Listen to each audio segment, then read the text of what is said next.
Welcome back to the channel. It's a bit windy, but on today's video I'm going to show you how to remove the headlights from your Mini R50, 52 or 53. The ones on this car are Xenons, so they have the washer system.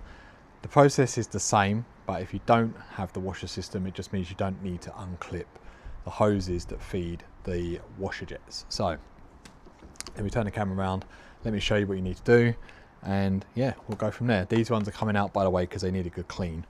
No other reason for it, but it's easier to do it off the car and it's do them on them, and there's only a few bolts that hold them in, so it doesn't actually take that long to do. So let me show you. So at the moment this car doesn't have an interior, but that's by the by. It just means if you see there's no seats, there's nothing to be concerned about. We are going to need to open a bonnet. So your bonnet pull on a UK car is on the driver's side. You just pull that pops the latch on the front. You then go to the front of the car and your release is just here.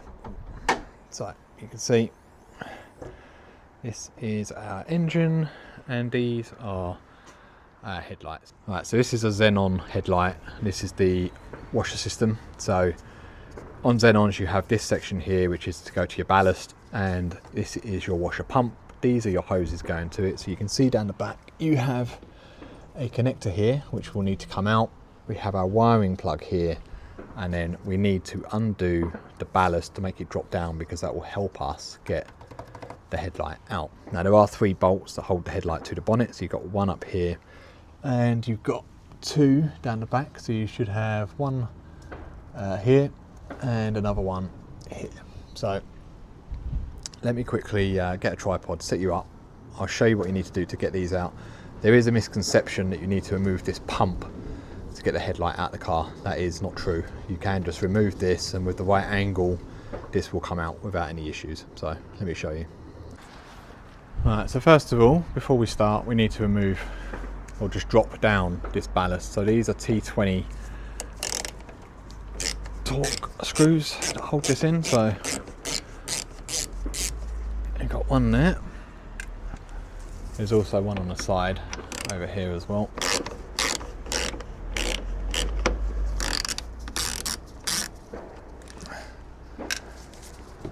And then that should just drop down like that. It's on like a hinge, so should be easier. That gives us access to this 8mm that you can see just at the top here.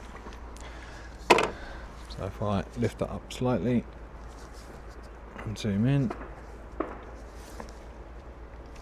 that's your 8mm that I showed you a minute ago that we need to get access to remove the headlight. Now we do need this to drop down because it will make it easier to get the headlight out in a minute as well. So that's the first point. Also, you can see that your wiring goes through a little clip on here. Now these are very fragile because of the age of these cars, so sometimes these will snap off. If you very, very gently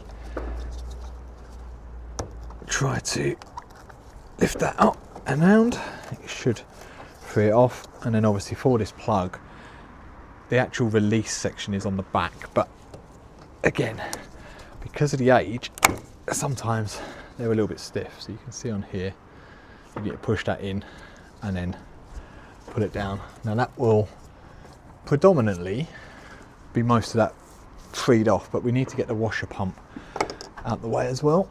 Now to do this, I will show you the release part on it, but it is tricky. So if you look down the back here, you can see that this needs to be pushed in and then you pull back at the same time. Sometimes if this is particularly tough, which a lot of these are, again, due to age, you can get a screwdriver in this side and just basically put it underneath and pull it gently, not hard, to help you get a little bit more leverage on there. So let's try and get that off, see how easy it comes out. I'm not holding my breath, but we'll see.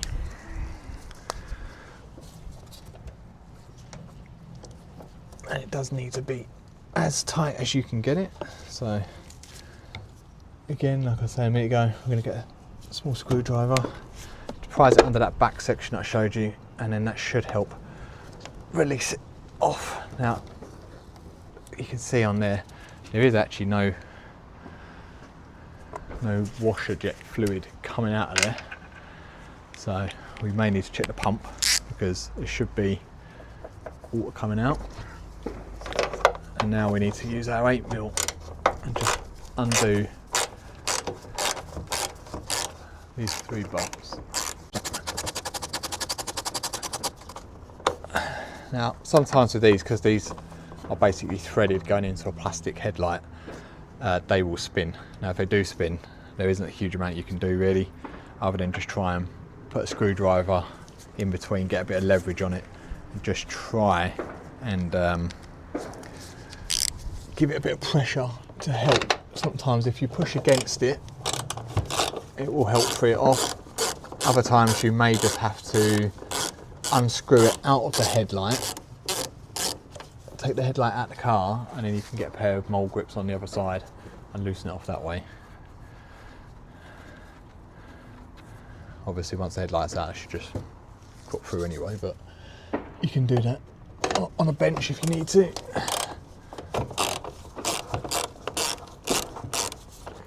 Again, this is just age related, it's not any inherent design flaws or anything like that. It's just as things get older, they get a little bit tired and these things happen. So here we go. So now I'll bring you back a little bit. What we should be able to do is, this should now be quite free. Yep. So if I bring it down, just to make it a little bit easier to show you, what you should be able to do is lift and wiggle it around slightly, and what you need to do is basically get that pump into a position like so. There we go. There we go.